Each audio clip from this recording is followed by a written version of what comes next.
देखिए दोस्तों, काफ़ी सारे स्टूडेंट्स हमसे पूछते हैं कि सर डिप्लोमा करने के बाद हम जॉब करें या फिर डिप्लोमा करने के बाद बीटेक करें।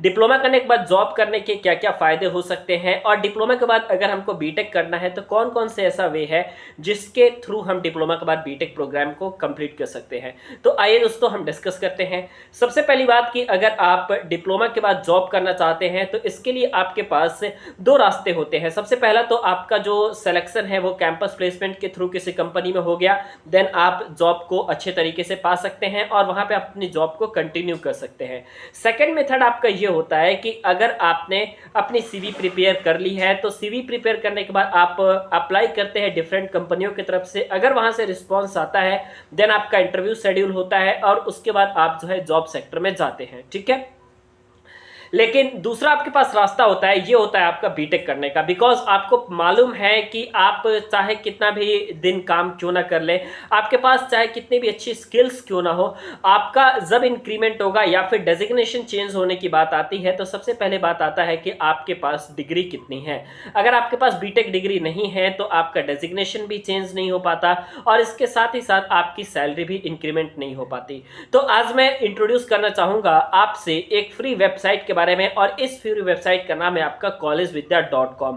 इस फ्री वेबसाइट पे आप रजिस्टर कर सकते हैं। उसके लिए आपको जो है कुछ बेसिक्स जानकारी मांगेगा, आप रजिस्टर कर सकते हैं और रजिस्टर करने के साथ ही साथ आपको जो है ढेर सारे कॉलेजेस के ऑप्शंस नजर आने लगेंगे। आप वहां से एडमिशंस ले सकते हैं बिकॉज यहाँ पे आपको टॉप मेंटरशिप के द्वारा आपको गाइड किया जाता है और इसके साथ ही साथ आप प्लेसमेंट असिस्टेंट एंड अपने बजट के अकॉर्डिंग यहाँ एडमिशन ले सकते हैं। सबसे अच्छी बात ये होती है कि आपके पास जो है ईएमआई के ऑप्शंस भी अवेलेबल होते हैं।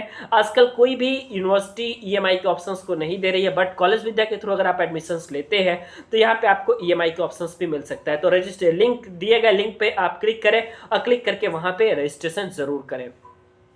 अब दोस्तों जो सबसे सिंपल बात ये आती है, आपको ये समझना है कि अगर हमको बीटेक प्रोग्राम अगर हम कर लिए तो डेजिग्नेशन वगैरह कैसे चेंज होता है। ठीक है, सबसे पहली बात तो आप ये जानिए कि अगर आप डिप्लोमा करके किसी कंपनी में जाते हैं तो एज ए आप डीईटी जाते हैं, मतलब डिप्लोमा इंजीनियर ट्रेनी जाते हैं। डिप्लोमा इंजीनियर ट्रेनिंग के पोस्ट पे आप रहते हैं करीबन 1 से 1.5 साल तक। उसके बाद आपका चेंजिंग होता है, डेजिग्नेशन चेंज होता है। ठीक है, और उसके बाद आपको जूनियर इंजीनियर बनाया जाता है। लेकिन मैक्सिमम टू मैक्सिमम अगर आपने बहुत अधिक समय दे दिया किसी इंडस्ट्री में तो आप मैक्सिमम इंजीनियर लेवल तक ही जा पाते हैं। ठीक है, अगर आप चाहें कि इंजीनियर से ऊपर चले जाए, आप असिस्टेंट मैनेजर बन जाए या फिर अन्य सारी डेजिग्नेशन भी अगर आपकी चेंज हो तो वहां पे पॉसिबल नहीं होता। ठीक है, क्योंकि डेजिग्नेशन को चेंज करने के लिए और सैलरी में इंक्रीमेंट करने के लिए एक सबसे बड़ा फैक्टर जो निकल के आता है वो ये होता है कि आपके पास जो है डिग्री कितनी है। ठीक है, वही आप देखेंगे कि ऐसे बहुत सारे लोग हैं आपके कंपनी में भी, क्योंकि मैं भी जो है जॉब करता हूं तो हम लोग देखते हैं। ठीक है,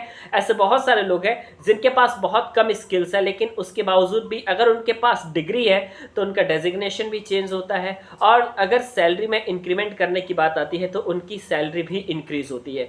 यानी कि आपने अच्छे तरीके से दो चीज़ों को समझा कि अगर आपको मैनेजरियल पोजिशन तक जाना है और अगर आपको अपने सैलरी में इंक्रीमेंट चाहिए तो उसके लिए भाई डिग्री बहुत ज़्यादा इंपॉर्टेंट है। ठीक है, अब आप अगर ये चाहते हैं कि आप अपने जॉब को भी कंटिन्यू करें और जॉब को कंटिन्यू करने के साथ साथ आप जो है अपनी बीटेक डिग्री को कंप्लीट करें, ठीक है, तो ये भी आपका पॉसिबल है। आप जो है यूनिवर्सिटीज़ के ऑप्शंस को सिलेक्ट कर सकते हैं, सिलेक्ट करके आप चूज कर सकते हैं अपने बीटेक प्लान को। और यहाँ पे सबसे बेटर ये रहता है कि आप अगर चाहें, ठीक है, लेटरल एंट्री बीटेक करने का, तो वहां पे बेस्ट ऑप्शन आपके पास ये होता है कि सबसे पहली बात तो आपके पास जो है डायरेक्ट सेकेंड ईयर में एडमिशन मिलता है और सेकेंड ईयर में एडमिशन मिलने के साथ साथ आपके पास ब्रांच चेंज करने का भी ऑप्शंस रहता है। क्योंकि कई बार हम देखते हैं कि स्टूडेंट्स अपने कोर ब्रांच में इंटरेस्टेड नहीं लेते, ठीक है, इंटरेस्ट नहीं लेते। इलेक्ट्रिकल का कोई स्टूडेंट्स है तो अपने कोर ब्रांच इलेक्ट्रिकल में नहीं इंटरेस्ट लेकर के कंप्यूटर साइंस की तरफ जा रहा है, या फिर इलेक्ट्रॉनिक्स का कोई है वो आईटी सेक्टर की तरफ जाना चाहते हैं। तो अगर आप बीटेक प्लान करते हैं तो आपके पास ये सबसे बेटर ऑप्शन निकल के आता है कि आप जो है इन चीज़ों को बेहतर तरीके से प्लान कर सकते हैं और अपने डिग्री को कंप्लीट कर सकते हैं। ठीक है, और उसके बाद आप अपने चॉइस के अकॉर्डिंग, जिससे डेजिग्नेशन के हिसाब से अगर आपने बीटेक डिग्री को कंप्लीट किया फिर आप अपनी कंटिन्यू कर सकते हैं आप अपनी बाकी के जर्नी को। तो मुझे उम्मीद है कि इस वीडियो के माध्यम से आपको ढेर सारी बातें समझ में आई होंगी एंड आपको ये वीडियो अच्छा जरूर लगा होगा। अगर आपको ये वीडियो पसंद आया है तो वीडियो को लाइक जरूर करें, चैनल पर नए हैं तो चैनल को सब्सक्राइब जरूर कीजिएगा और इसी प्रकार की वीडियोस को देखने के लिए वीडियोस को लाइक भी जरूर कीजिए।